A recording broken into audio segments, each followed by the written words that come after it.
I arrived early enough to choose my seat, which meant I chose the back. This is a habit I developed not from timidity, but from preference. The back of a room is where you can see everything: who defers to whom before the meeting starts, who checks their phone when certain people speak, where the actual power sits versus where the nominal power performs. I had spent 3 years reading boardrooms from the back row, and I had learned more from that position than from any seat at the table.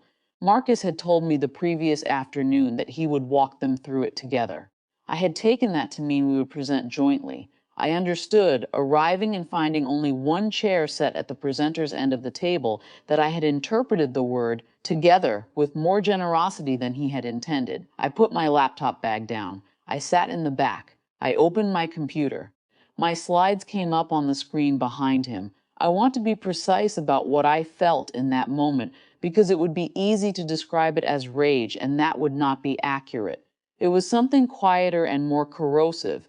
The specific tiredness of having seen something coming, having told yourself you were being uncharitable, and then watching the thing arrive exactly as you had feared it would.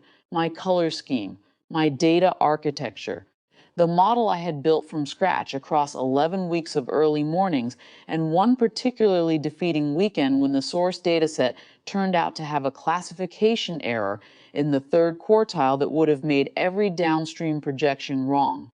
I had caught it. I had corrected it manually. I had rebuilt the model from the corrected base and then checked it 3 times because I knew if the numbers were wrong, the whole proposal collapsed. Marcus had sent me an email at the time that said, "Great catch. This looks solid now." He was presenting it to the board as though he had designed the foundation himself. I watched the directors nod.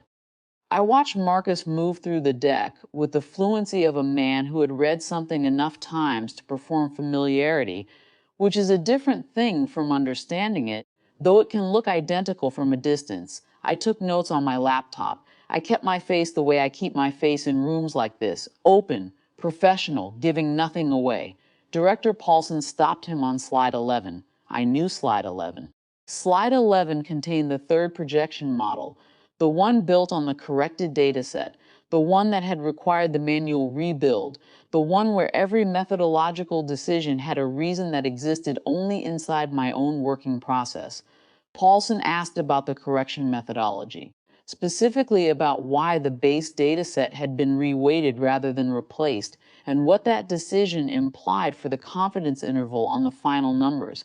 It was a precise question, the kind that has exactly one correct answer and requires not just knowing the answer, but knowing why you arrived there, which decisions you made and discarded along the way, what the alternative approaches would have produced, and why they were insufficient. Marcus paused.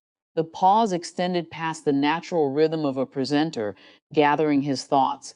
It moved through that territory and kept going, into the longer silence that has a different quality entirely. The silence of a person searching for something they do not have. I watched it happen. I did not intervene immediately. I want to be honest about that. I waited long enough for the silence to become its own kind of information. Then Director Paulson looked up from his notes. His eyes moved past Marcus without urgency, scanning the room in the way experienced people scan rooms when they're locating the actual source of something. They reached the back row. They found me. "Is there someone else on the team who can speak to the methodology?" I said yes. I walked them through it from where I was sitting. The classification error in the source data, the decision to reweight rather than replace, and why replacement would have introduced a different category of distortion, the effect on the confidence interval, and what it meant for the risk assessment in the final slide. I spoke for 4 minutes. I answered 2 follow-up questions. Director Paulson wrote something in his notebook both times. Marcus did not look at me during any of this. He looked at the screen. After the meeting, he caught up with me in the corridor and said it had been a good presentation. I agreed that it had been. He said we made a good team. I said something that was neither agreement nor disagreement, and I kept walking. Director Paulson emailed me the following morning. He asked if I had time for a brief conversation before the week was out. He said he had some questions about the broader project and wanted to make sure he was talking to the right person. I replied within the hour. I am not going to tell you I felt nothing when I read that email. I felt something, a small, clean feeling like a window opened in a room that had been closed too long. But mostly what I felt was tired. Tired in the specific way of someone who has been proved right about something they spent a long time hoping they were wrong about. I scheduled the meeting. I went back to work.